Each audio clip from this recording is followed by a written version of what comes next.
പൊരുതി കളിച്ച ഹെയ്റ്റിയെ തകർത്ത് വിട്ടുകൊണ്ട് മൊറോക്കോയും അടുത്ത റൗണ്ടിലേക്ക് കടന്നു.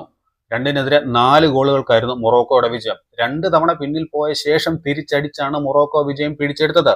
10ാമത്തെ മിനിറ്റിൽ തന്നെ മൊറോക്കോ ആദ്യ ഗോൾ വഴങ്ങി. അതും ഓൺ ഗോൾ ആയിരുന്നു. അവരുടെ ഗോൾ കീപ്പർ ബോണോയുടെ ഒരു പിഴവിൽ നിന്നുമാണ് സ്വന്തം വലയിലേക്ക് ഗോൾ കയറി മൊറോക്കോ പിന്നിലാവുന്നത്. 39ാമത്തെ മിനിറ്റിൽ അവരുടേതിന് മറുപടി നൽകി. അഷ്റഫ് ഹക്കീമിയുടെ ഗോളിലൂടെയാണ് സമനില മൊറോക്കോ പിടിച്ചെടുക്കുന്നത്. 43ാമത്തെ മിനിറ്റിൽ വീണ്ടും ഹെയ്റ്റി മുന്നിലെത്തി. വിൽസൺ ഇസഡോറിന്റെ ഗോളിലൂടെ 1-2 ഹെയ്റ്റി മുന്നിലെത്തുന്നു.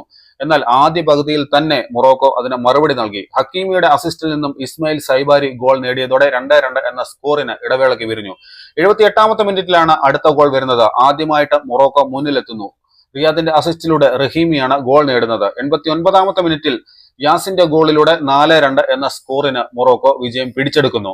ഇതോടെ ഈ ഗ്രൂപ്പിൽ നിന്ന് മൊറോക്കോയും ബ്രസീലും അടുത്ത റൗണ്ടിലേക്ക് കടന്നു. ബ്രസീലിനും മൊറോക്കോയ്ക്കും 3 മത്സരങ്ങളിൽ നിന്ന് 7 പോയിന്റുകൾ വീതമാണ് ഉള്ളതെങ്കിലും മികച്ച ഗോൾ ശരാശരിയുടെ അടിസ്ഥാനത്തിലാണ് ബ്രസീൽ ഗ്രൂപ്പ് ചാമ്പ്യന്മാരായി അടുത്ത റൗണ്ടിലേക്ക് കടന്നത്. സ്കോട്ട്ലൻഡിന് 3 മത്സരങ്ങളിൽ നിന്ന് 3 പോയിന്റാണുള്ളത്. 3 മത്സരങ്ങളിൽ നിന്ന് പോയിന്റ് ഒന്നും ഇല്ലാത്ത ഹെയ്റ്റി നേരത്തെ തന്നെ ലോകകപ്പിൽ നിന്നും പുറത്തായിരുന്നു.